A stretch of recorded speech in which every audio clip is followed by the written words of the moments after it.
sorry. Now wait. I just said Buckle yourself in. Do I need to come to that too? Just a minute. Don't. And you know Sean's in there just having a stroke. Still sitting here. Tough. Let it. All right. Wait a second.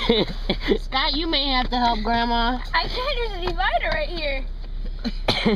It's right there. I can't get it in. Don't tell him. Get out of this car.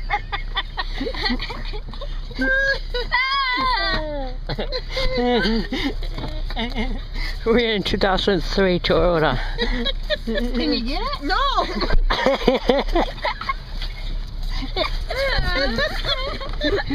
had it. I was.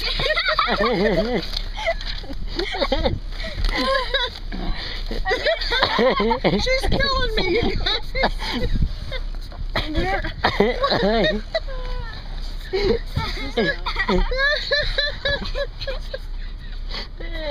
Oh my!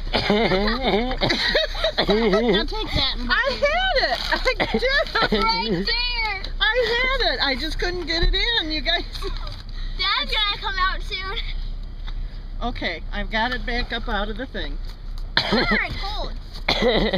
Scott, can you reach over and grab the buckle part and help Grandma? It's not going in. Yeah. I've got plenty of. I got on video. Hold that. You got it? Yep. There. Thank you, Scott. Oh, boy. Oh my goodness, that was terrible. What are you looking for? Uh oh, we lost. Okay, the funny stuff is over. That's it. Darn.